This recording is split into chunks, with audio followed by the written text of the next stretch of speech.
You're watching TAG TV.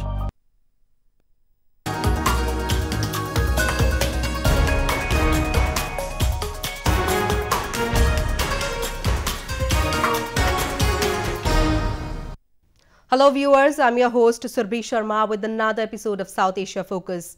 Let's begin the show with Indian President Ram Nath Kovind visiting Australia and Vietnam to give a cultural and economic push to the Indian objective of further improving ties and trade through all the available channels. Kovind largely resorted to soft diplomacy, which has for years remained India's most significant tool of engagement with other nations. A report.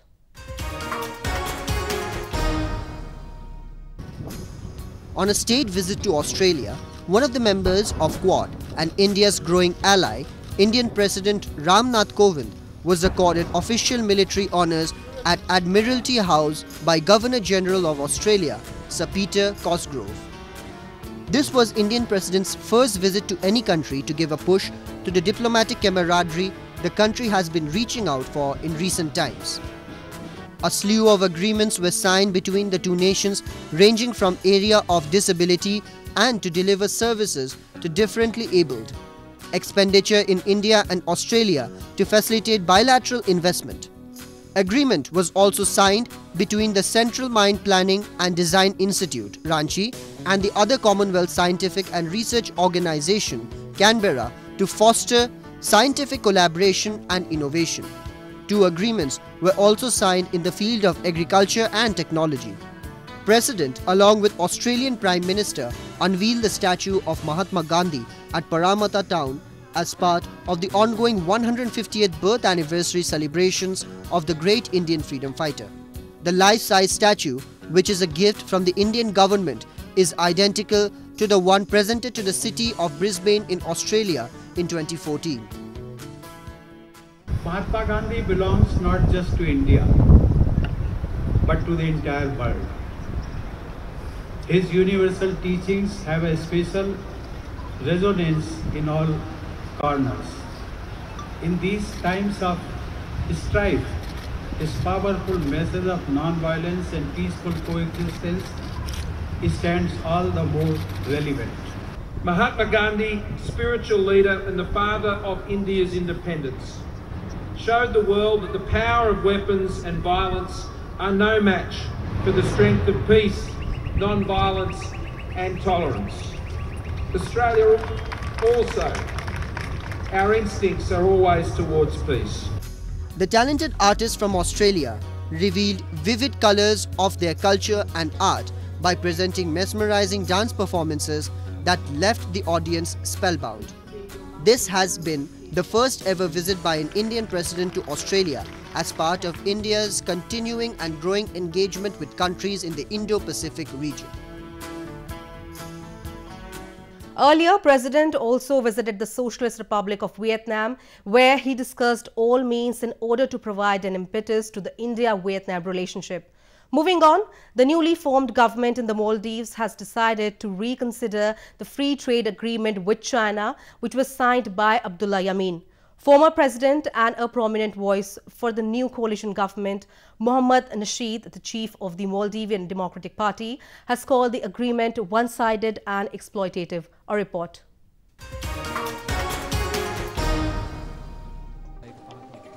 In a grand ceremony held at a soccer stadium in capital Male, Ibrahim Mohamed Solih, a veteran lawmaker who defeated Abdullah Yameen in presidential election in September, was sworn in as the new president of the Maldives. Presence of Indian Prime Minister Narendra Modi, the only head of a state attending the ceremony, was vividly suggestive of the fact that the new dispensation is keen to restore its friendly relationship with India, which had moved south during the presidential stint of Abdullah Yameen, a Chinese protege.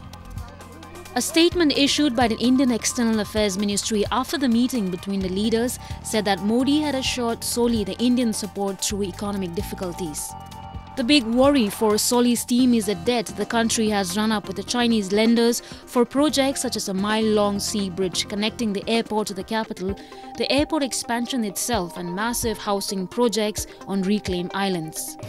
Solih's transition team said it had been told the country owed $1.5 billion to Chinese lenders, but fear it could be much higher. Mohamed Nasheed, the former president and the chief of the Maldivian Democratic Party, which leads the Federal Alliance, said that Maldives' new government will pull out a free trade agreement FTA with China because it was a mistake for the tiny nation to strike such a pact with the world's second biggest economy. He also said that the trade imbalance between China and the Maldives is so huge that nobody would think of an FTA between such parties. China is not buying anything from us, it is a one-way treaty. The Maldives, famous for its luxury resorts on palm-fringed islands, is the latest in a number of small countries where China has invested millions of dollars building highways and housing as part of its Belt and Road Initiative.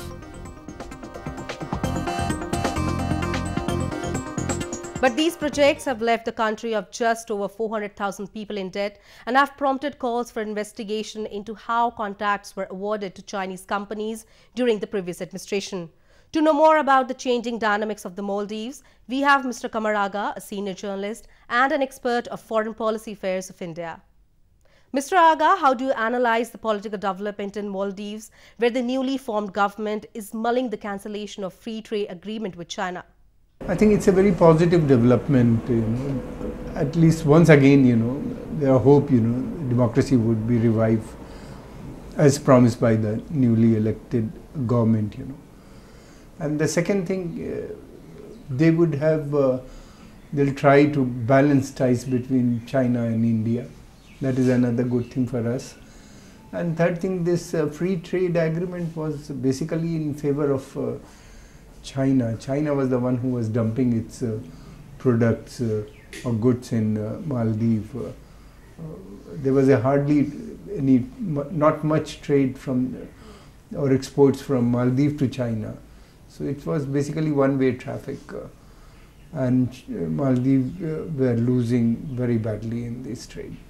Do you think India can play a major and positive role in pulling Maldives out of the financial crisis it is owing to Chinese debt? India has a role, there's no doubt about it, and India should play, extend all sorts of possible support to Maldives, economic, military, political, diplomatic support, this government.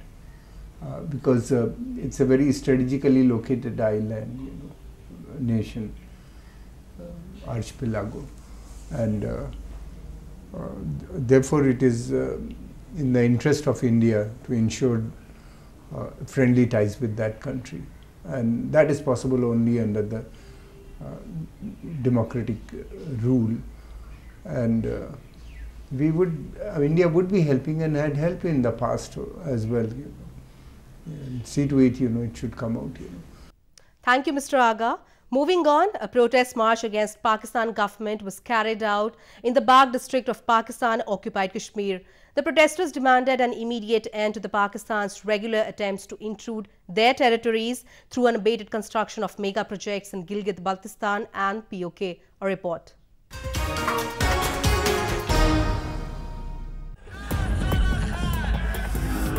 Commoners and activists from across Pakistan-occupied Kashmir took to the streets of Bagh district and carried out a protest march demanding an end to the years of illegal occupation of the region.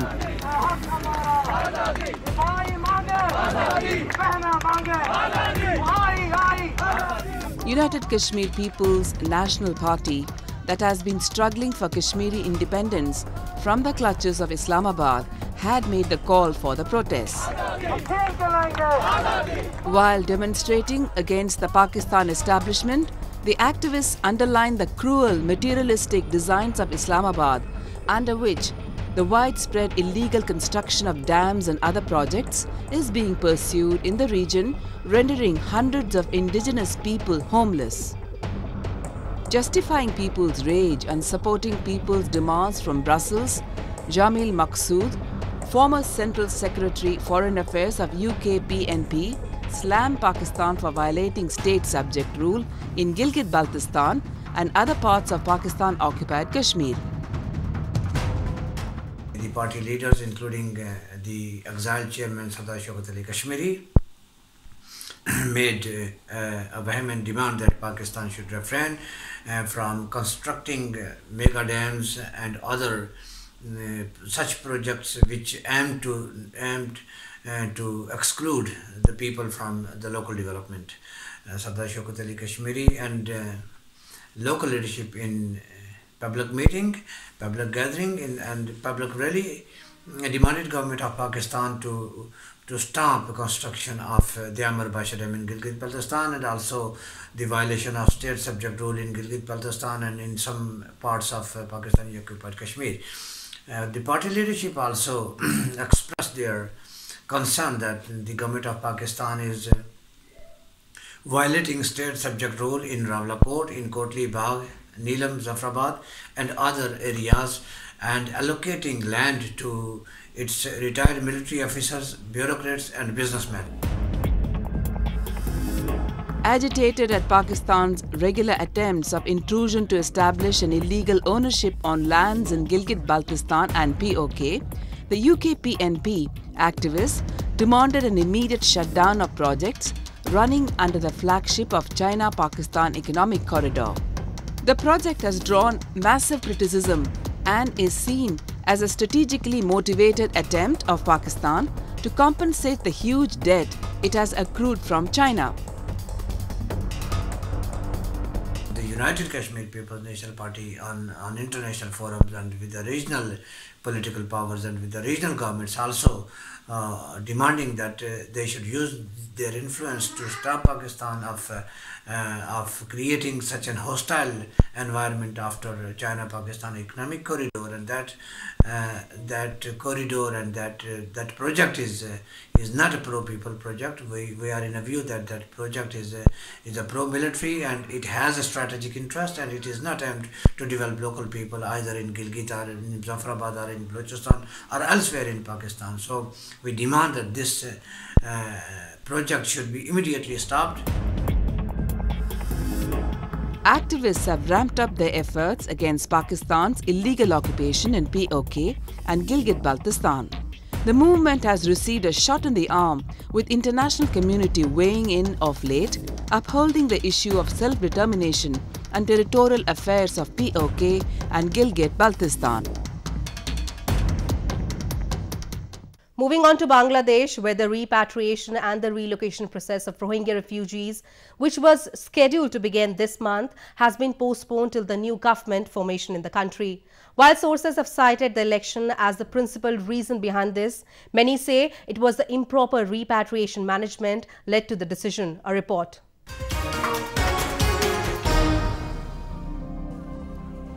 Long-awaited process of safely sending the Rohingya refugees back to their homes has been stalled yet again as Bangladesh, which goes to the polls for the new government next month, has decided to revisit the process after the elections.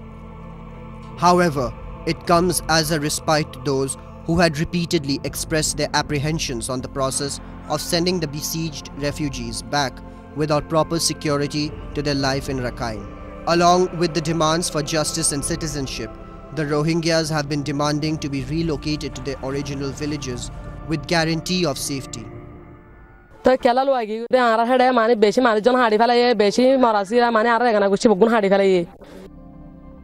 nearly a year of planning, the two countries agreed last month to start repatriating the first group of 2,260 refugees, all verified as former residents of Myanmar.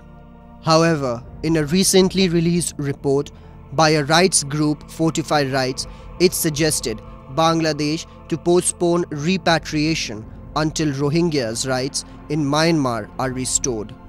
It also alleged that Bangladeshi authorities in Cox's Bazar were trying to pressure refugees into submitting their biometric data for ID cards by threatening and assaulting camp leaders, raising concerns of possible forced returns. They have to decide to go back when they feel it's safe, when they feel it's okay to go back.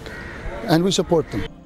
More than 720,000 of them fled a sweeping army crackdown in Rakhine State last year, in which refugees say Buddhist civilians killed families and burned villages.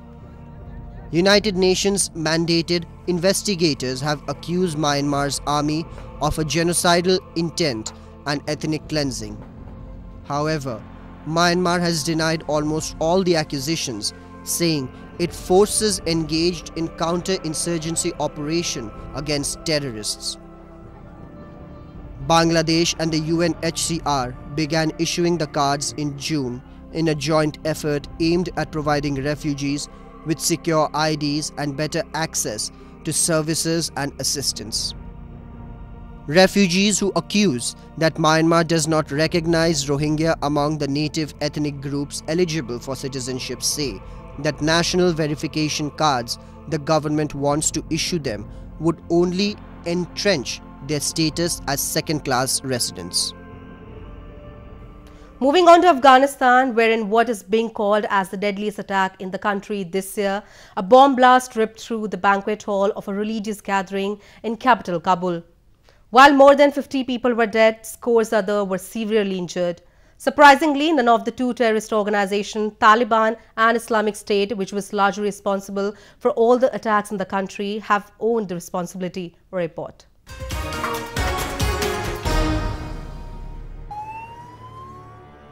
Years of diplomatic efforts in Afghanistan have seemingly yielded no results, as the situation has only deteriorated in the past few weeks, with recent attack killing as many as 55 people in capital Kabul.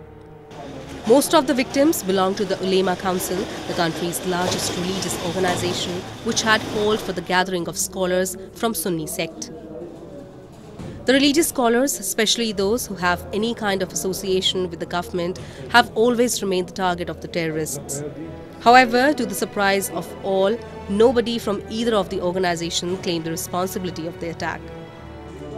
Eyewitnesses recounting horrific tales seem to have become a new normal in Afghanistan.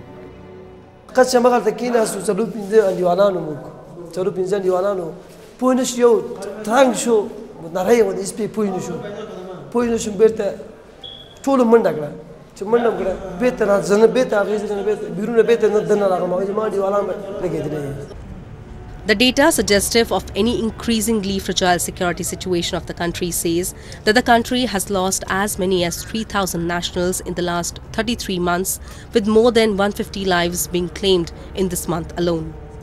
Owing to multiple reasons, including a deficit of sophisticated weaponry and ill-trained personnel, the security establishment of the country has failed to contain the rapidly increasing violence. Such is the situation that the intelligence agencies are more than often clueless about the crime and the criminals. ما از دیروز به این طرف تحقیقات خود آغاز کردیم. هنوزم در داخل هتل تیم‌های تحقیقاتی ما حضور دارن که ما نتایج نهایی را به دست بیاریم و او را با شما و تمام هموطنان ما شریک بکنیم. The reason behind the security apparatus of Kabul, backed by Washington, finding it extremely hard to counter the growing menace, are not just confined to the territories of the country, but its neighbor Pakistan, a diplomatic traitor of Afghanistan, which has been preaching and supporting peace for the war-torn country at international platforms, but covertly hatching and executing devious plans against the sovereignty of the country.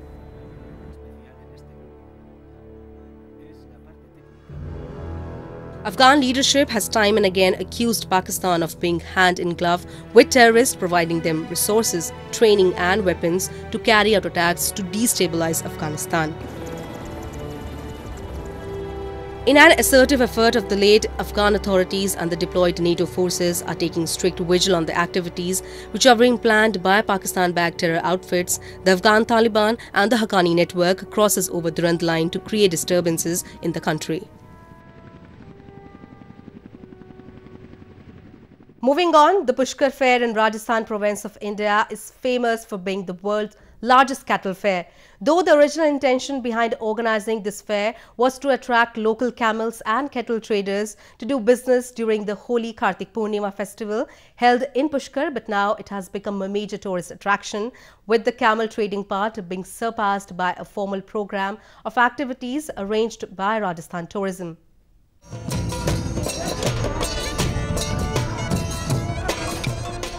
Situated in the Ajmer district of Rajasthan, Pushkar is far away from the hustle and bustle of a modern city. Famously known as Tirth Raj, the city is among the 5 pilgrim sites for people following Hinduism. Along with this, it also forms a fascinating location and a befitting backdrop for the annual cattle fair known as Pushkar Mela.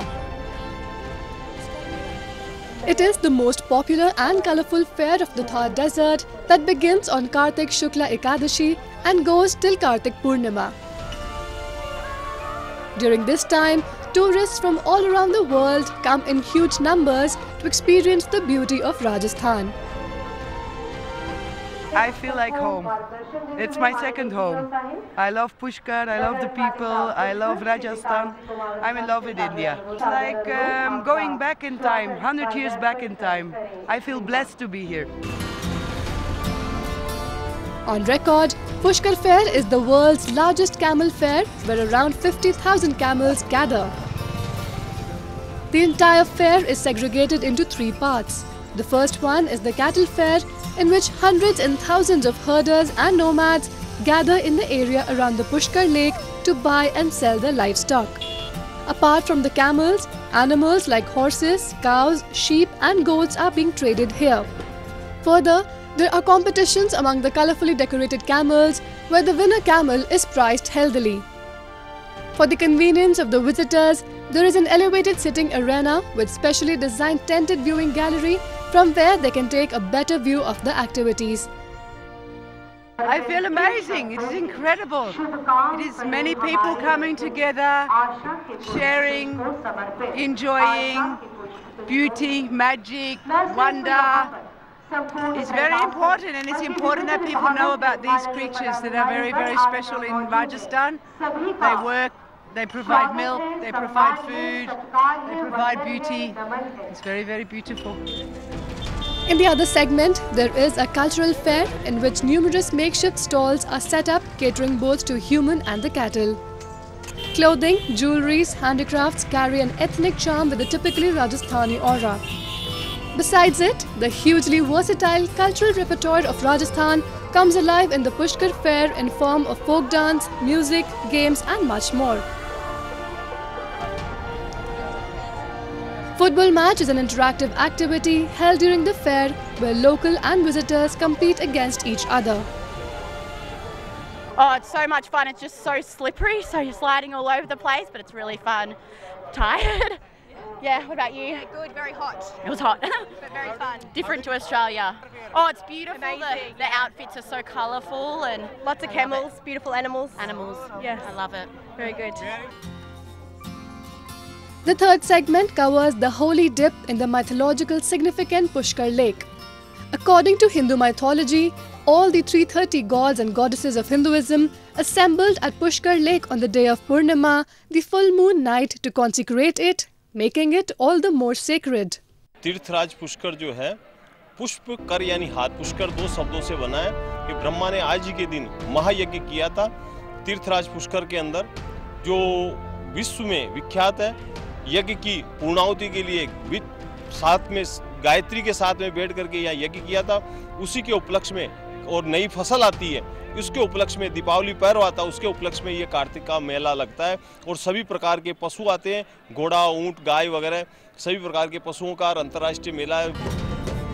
In all these years, the fair has carved a unique niche of its own in the country's annual carnival calendar and is playing a great role in preserving the centuries-old practice of camel trading in the form of a spectacular event. It is one of the oldest fairs which provide an opportunity to the villagers to come together and relish dazzling styles and tones. With that, we come to the end of this week's episode. See you next week. Goodbye and take care.